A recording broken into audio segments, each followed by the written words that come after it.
It's been 7 days since we chatted last, Jeff, and since then, as it pertains to key, hot, blue chip collectible comic books, over $50,000 worth of monies have traded hands virtually, publicly. And again, it's very Doom heavy, so let's jump into it. Hit that like and subscribe button. This channel has been covering the hottest comic books in the marketplace every single week for over 4 years straight. Number 10 on the list. What the hell is happening? Infamous Iron Man issue number 1. Tony Stark is dead. Dr. Doom, Victor Von Doom, takes on the mantle of Iron Man to be the superior Iron Man. But wait, that's a different character. No, infamous Iron Man. And look at these sales. The 9.0 broke records, last selling in 2021 for $41, up 46%, selling for $60. The 9.4 last sold in 2021 for $95, up 111%, now selling for $200. Jeff, hit him with some of these variant sales. Those are all the regular covers. Let's talk about a few of the variants. All right, one of the more popular variants is the Scarlet Young variant. A 9.8 sold for $335. That's up 52%. Probably the least attractive variant here, by far, is the 1 in 10, which sold for $130 in a 9.8, up 29%. And probably my favorite is the 1 in 25, which sold for $550, up 44% in a 9.8. But wait, there is so much more, because the standard direct copy that we're talking about on this list at number 10 in 9.8, it's now selling for $300, which is up 66%. But in the last 7 days alone, and this book was trending weeks before, since San Diego Comic-Con and the Dr. Doom news broke, this book has sold 40 different times, making a total amount of infamous Iron Man sales above the 12-month average / record-breaking sales, when you include all those incentives, a total of $10,000 in money spent. I get the interest in the modern stuff. I do, because you're trying to get ahead of it. You see stories coming, you're excited for it. That's awesome. For me, I'm going vintage. It's a safe bet, safe play, and far more appealing to me. And when we talk about vintage, here's a book that's coming in at number 9 that I was surprised to see. I did not think that this character is going to be here. Oh yeah, I wasn't expecting this either, but it makes sense. Do yourself a solid. Download Key Collector Comics, the best comic app in existence. It's how you can get access to the Hot 10 before we even hit the mic.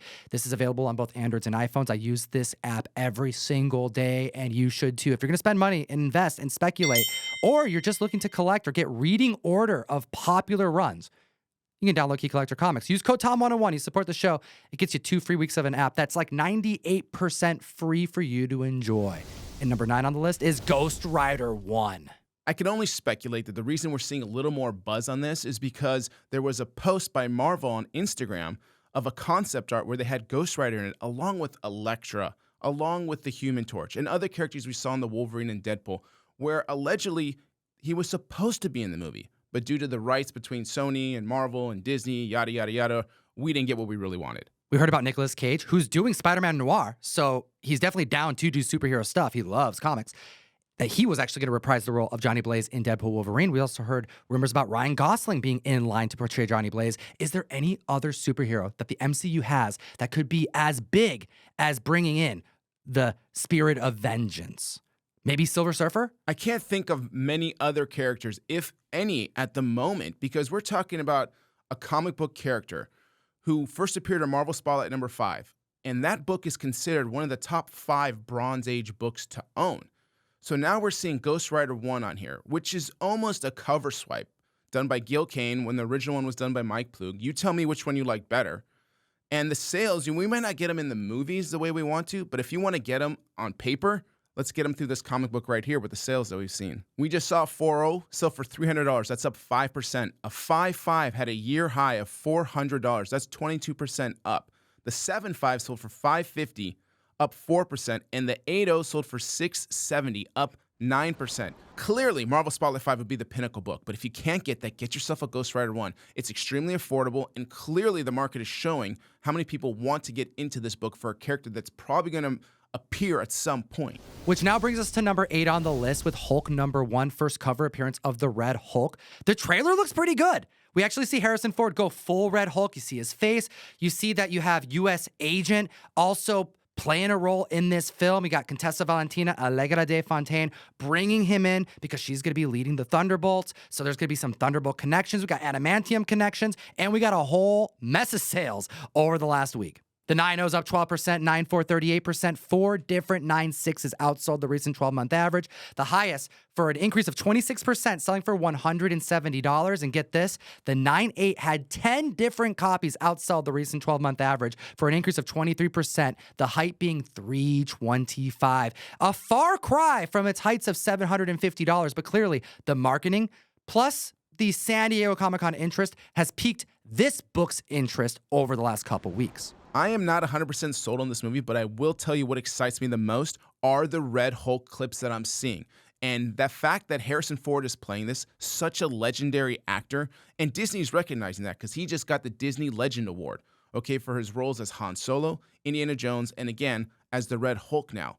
Let's also not forget that Disney gave an award recently to Steve Ditko as well. The co-creator of Spider-Man, as well as Jamie Lee Curtis and Miley Cyrus. It's cool to see Harrison Ford get that credit from Disney because those are some of the biggest roles that Disney's ever had. And it makes sense that they would be investing so much into this film because of how costly it's gotten, because they have such a great actor to uplift it, which he clearly is. 7 on the list, Avengers 25. We kind of poo-pooed this book. And after a week, my mind hasn't changed, but the community did not care, and they went out and paid. This is the first battle between Doctor Doom and the Avengers, and clearly courtesy of Robert Downey Jr. This is going to happen, but it's a pretty expensive book, and it's not the greatest Doctor Doom cover that, in my opinion, people are speculating on. But take a look at the digits. The 5.5 is up 59%. That's a year-high sale. The 6.0 is up 63%, another year-high sale. The 6.5 sold for $309, up 25%. The 7.5 is up 33% for another year-high sale. The 8.0 is up 33%, and the 9.0 just sold for $927. That's an increase of 41%. Let's talk about a big one. We had 2 9.4 sell, one for $1,800 and one for $2,055, both record highs for this book. Now, back in January, a copy sold for $1,140. Now, that exact same copy is on eBay for $3,000. Now, a little inside tip. If you offer that guy $2,000, I think he might take it. Ooh, hit the subscribe button, Comic Fam. This book is blowing up. And do you think that it's overhyped? Do you think we're wrong? Let us know in the comment section below. Hit the like button while you're down there. And number 6 on the list is, ooh, what is going on? I do not like this book here. Iron Man 150. The classic cover. It's a black cover. It's tough and high grade. Battle between Iron Man and Doctor Doom. At best, something that may happen possibly after Victor Von Doom goes through his entire arc. What are we looking at? Like 5 to 10 years at best for something like this to play out if the multiverse versions of Robert Downey Jr., Tony Stark, and Victor Von Doom somehow cross over and cross paths. I do not understand why this book is selling for what it's selling for, especially the 9.8, which we're going to get to. But we had 9 record-breaking sales. You guys want to see them all? They're all going to be on Key Collector. We're just going to hit on some of the highlights. The 9.2 last sold in 2021 for $155. It's up 84%, selling for $285 for the first time in comic history. The newsstand 9.2 sold for $140 in 2021. It's up 40%, selling for $196. The 9.6 last sold for $309 back in 2022, up 20%, selling for $370. And Jeff, how do you feel about this 9.8? This seems crazy to me. Last selling for a record-setting sale in 2022 for $800. This past week, an increase of 114%. The all-new high on Iron Man 150 at a 9.8. Is this right? $1,710. Yes, it happened. But no, I don't think this is right. This is crazy because the 9.6 doesn't even justify this number. It makes no sense to me. Now, there are only 90 copies in 9.8, but regardless, this just sounds extremely high. I would think at 9.8, if I'm going to compare to the 9.6 prices, this is maybe like the 2022 sale, $800 book. What do you think in the comment section below? Because it seems like too much of a stretch. It is a cool cover, but those types of gains on the 9.8 should be, at best, a little suspicious. Yeah, I mean, we're talking 5x on this book, and it isn't extremely rare, and it's such a oddity to just be on this list already and to be moving at the numbers it's moving at. I mean, I don't know. I call that an outlier. Number 5 on the list is a book that I absolutely love. But before we get to it, I got to remind you, it's the last day to join the mystery mail call. You got to secure your Trinity Comics XMen #1 Adi Granov cover, your Kale New Wolverine #1 homage to the first appearance of Wolverine as Patch. ComicTom101.com, link in the description. $34.99 for the box every month, and you support the show. Number 5 on the list is Fantastic Four Annual Number 2, The Origin of Victor Von Doom. Such a freaking cool book. I'm a big fan as well. And in the last 2 weeks, clearly, so is the community because we've seen $10,000 in sales for this book. That right there is $10,000 above the 12-month average or record-setting, record-breaking sales. That's a lot of movement on an expensive Dr. Doom key. The 3.0 is up 69%. That's a year-high sale. The 4.5 is up 18%. The 5.5 selling for $500, increase of 23%, and that is a year-high sale. I'm liking these numbers, and I hope they don't go much higher because I think that's about where this book should be. The 6.5 is up 8%, the 7.5 is up 6%, and the 8.0 is now up 7% with the $1,534 sale. This book is great. It's awesome, especially in high grade. I do want to call out another book that I feel like we should have mentioned last week. A comment was on our channel by Dale Patterson who brought this to my attention, and I completely forgot about it. It's Tales of Suspense number 31. It is a Doom prototype considered, and it came out the same month as the first appearance of Doom.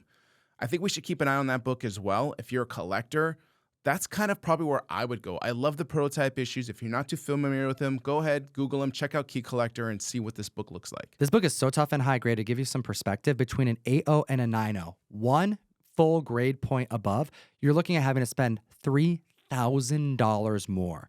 This book is a ghost in 9.0 and above. We kind of covered the numbers in last week's show, but just to give you an idea, in 9.4 and above, there's only 16 copies of this book. I'm so curious to hear your thoughts about this next book on the list. Number 4, XMen 266, the first full appearance of Gambit, spiking up because of Channing Tatum. Speculation that he may actually get the movie that he wanted for so long. And this book was on the trending list just days ago. The annual 14 of X-Men was on the trending 20 just a few days ago as well. It was on the list last week, ever since Deadpool Wolverine. But I want to hear your thoughts about what the 9.8 is going for, because everything lower than 9.8 is selling aggressively. There were 3 copies in 9.0 outside the average, with a high of 205. That's up 21%. We had 6 copies in 9.4 that outsold the average with a high of 224. That's up 19%. And a 9.6 sale up 6% for $250. The newsstand 9.6 sold for $450. That's 24% over its recent 12-month average. Someone's probably trying to crack it, pressing it to resubmit it, because 9.8 newsstands are valued between $1,500 and $2,000 right now. I'm curious your thoughts about the existing 12-month average of a 9.8 being at $650 and the last 9.8 selling, according to GPA, for $500. This book shortly may become a sub-$500 9.8. Again, a very common book, but it should still carry some value. I feel it's a little split because of the uncertainty of what truly is the first full appearance, which we might see that being an issue. $500, I would buy this book at $500 in a CGC 9.8. I would do that 1,000%. But again, we're at 3,850 copies in a 9.8 already. I wouldn't be shocked to see 4,000 in about a month and a half to 2 months from now. Which brings us to number 3 on the list with one of the hottest books in the world. And week over week, it keeps coming back. Congratulations to Rob Liefeld, New Mutants 98, Deadpool taking over the world and taking over collectors' wallets. Over $4,000 worth of money has traded publicly at the above 12-month average marker, except for the 9.8. Another key book with no 9.8s to report on. The 9.2 is up 10%, 9.4 27%, 9.6 sold for $600, an increase of 15%, and the newsstand 9.6, the highest above average selling book this past week for New Mutants 98, sold for $720. It's only up 2%. In the last week, Jeff, a total of 51 copies of New Mutants 98 has passed through the graders' hands at CGC, and a total of 6 of them came back at 9.8, nearly one new 9.8 a day, which I think justifies why this book last sold for under the 12-month average, about $200 under, at $1,185. How does that feel? I said it last week, and I'm going to say it again. If you can get this book for $1,100 or less even, you got to grab it. It's the first appearance of Deadpool and the first appearance of Marvel Jesus. Marvel Jesus, indeed. Number 2 on the list with one of the most famous covers of all time. By Todd McFarlane, we have Incredible Hulk 340. This right here is a beautiful book to have at the list at number 2. Because, yeah, it's getting a little bit more buzz because of Deadpool Wolverine. We see a slight homage, the reflections of Hulk in Logan's claws on screen. It was powerful. However, this book at a 9.8 is trending at between $800 to $1,000, which, first off, feels like a great price for such a powerful comic book. This is one of those books that when you look at it in your collection, you're happy to own it. It never disappoints you every time you see that image. And there are books like that that you need to own. Now, this book has 1,170 copies in 9.8. And guess what? No 9.8 sold above the 12-month average in this last week. But we had 17 copies of this book sell below that 9.8 average. And I think it's because people just want a copy. They don't need the 9.8. They don't. This book is glorious, period, in any grade, and it's always something that I feel someone should own in their collection as a collector. This is the kind of book that dealers will shop for just to have it on their wall because it brings people in. It's a book that they get asked about when you're doing a show multiple times. And the fact that 9.8s aren't selling as aggressively as all the other grades tells me that when people are looking to buy this book in grade, they're willing to wait for it on auction because the last one sold for under $1,000. And I'll tell you this, if I'm at a convention setup and I have 15 copies of this book priced at market, by the end of a weekend's con, they're gone. The newsstand 9.2 is up 45%, selling for $353. That's a year high. 6 copies in 9.4 sold above the 12-month average with a high of $305. That's up 29%. The 9.6 sold for $380. That's an increase of 12% when you compare it to the recent 12-month average, and that's only us reporting on half the sales we could have. Peep Key Collector for the rest, because we got to talk about the #1 hottest book in the world this week. And it's not Dazzler. It's not Wolverine. We told you it wasn't Deadpool. No. #1 hottest book in the world. Hit the like and subscribe is Marvel Superheroes Secret Wars, issue number 8, The Origin of the Black Suit, which debuted in August 1984. But 3 to 4 months prior to that, we have ASM 252 actually introducing the world to the Black Suit. This is an origin issue. Is this book overhyped? This book used to be overhyped. I think it's getting to the point now where people are recognizing that, and that's becoming far more attainable in the 9.8 as it should be. Because again, it's convoluted with the appearance of this costume. People think that this is maybe the first appearance of the black costume when it really isn't. It's split. It's like XMen 266 when we discussed it. It's a little bit of some uncertainty of what was the first true appearance. Yeah, because this one chronologically came out later. There's a lot of Black Suit comic books in those 3 months because once Spidey got it on, he was wearing it between multiple titles. Spectacular Spider-Man. Don't forget about Marvel Team Up issue number 141. This book, however, is the origin issue. So technically within continuity, this is the first time it happens. And then that leads to Venom, etc. So it's a major Marvel Spider-Man key. But the 9.8s are trending around $500 or less. We've all heard the Secret Wars buzz. Russo brothers are back. It was a huge influence on them growing up. I get it. And the thing I like the most, too, is we're seeing a lot of interest in Secret Wars in general, and not just this book. But we had 30 sales above the 12-month average. In 7 days, that's crazy high. So there's clearly a ton of interest in this book, as there should, because it's still a cool book. And the price, we can always discuss that. Well, between all those 30 sales, it totals $7,500 in publicly traded comic books in a short 7 days. We're not going to hit you with all 30, but let's hit them with some highlights. The 8.5 had 3 copies outsell the 12-month average, the highest being for $200 for an increase of 27%. Then we have the 9.2, which is selling for the same amount as the 8.5. The books can't even keep up because people are hunting for it so aggressively. 6 copies outsold the 12-month average at a 9.2, the highest being for, again, $200 for an increase of 9%. We saw 5 copies in 9.4 sell above the average, with a high of $321, up 54%. 8 copies in 9.6 outsold for $341 on one of them. That's up 35%. We saw the 9.6 newsstand go up 19% for a $450 sale. Then we have a record-setting Mark Jeweler in a 9.0. Last selling in December for $600, now up 11%, now selling for $668 for the first time in comic book collecting history. Let us know what you think in the comment section below. Will Tom Holland acquire the Black Suit, the symbiote, on Battleworld in 3 years, courtesy of the Russo brothers leading the film? Or will it happen in a short few months in Venom 3? I imagine if it happens in 3 years, that momentum will build this book up much like it used to be back when it was selling at a 9.8 for above $1,000. But if it happens in a short 3 months, could this book see new lows even below what is now looking to be a sub $500 marker? Let us know your thoughts, and of course, as always, Geek responsibly. enough said.